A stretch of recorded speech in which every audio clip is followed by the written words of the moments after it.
Washington, Reuters, a UN peace plan for Yemen calls on the Houthi movement to give up its ballistic missiles in return for an end to a bombing campaign against it by a Saudi-led coalition and a transitional governance agreement, according to a draft of the document and sources. The plan, which has not yet been made public and could still be modified, is the latest effort to end Yemen, a Euro trademark's 3-year-old civil war, which has spawned one of the world a Euro trademark's worst ongoing humanitarian calamities.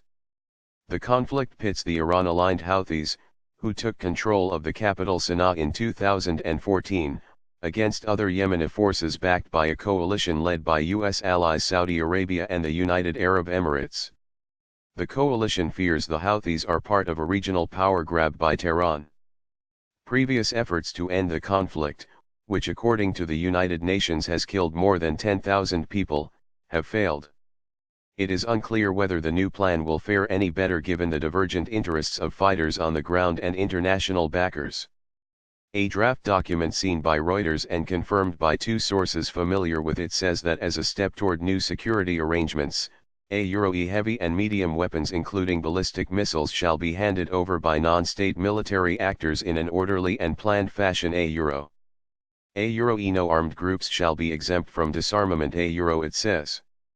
The sources, who spoke on condition of anonymity, confirmed that the language included the Houthis, who have launched ballistic missiles at neighboring Saudi Arabia. The document also cites plans to create a transitional government, in which political components shall be adequately represented. In an apparent nod to the Houthis, who would be unlikely to cede Sana'a without participation in a future government. Intention is to link security and political aspects, starting with a cessation of fighting, then to move towards a withdrawal of forces and the formation of a national unity government. This last objective could possibly be the hardest. One of the sources said. The peace plan was drafted by Special UN Envoy Martin Griffiths, who is due to present a framework for negotiations in Yemen by mid-June.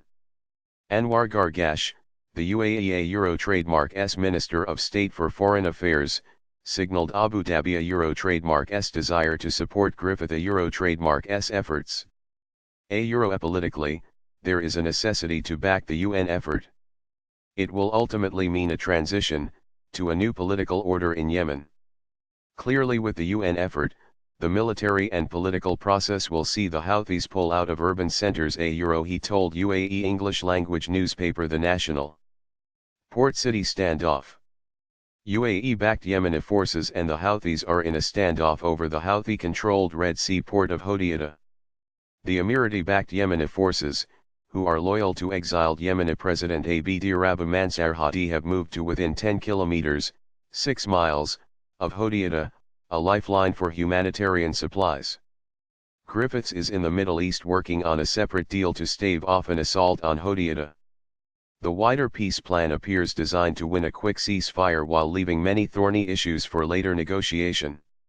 Issues such as constitutional and electoral processes, and reconciliation among the sides would be dealt with later as part of a transition agenda, it says. The draft document calls for establishing an inclusive transition government, led by an agreed-upon prime minister, in which political components shall be adequately represented. The plan offers no further detail on how much representation the Houthis might receive in such a transition government. A national military council would oversee steps for a phased withdrawal of armed groups from specific areas and the handover of weapons, including ballistic missiles. UN-backed peace talks between the Houthis and the Yemeni government were last held in Kuwait in August 2016.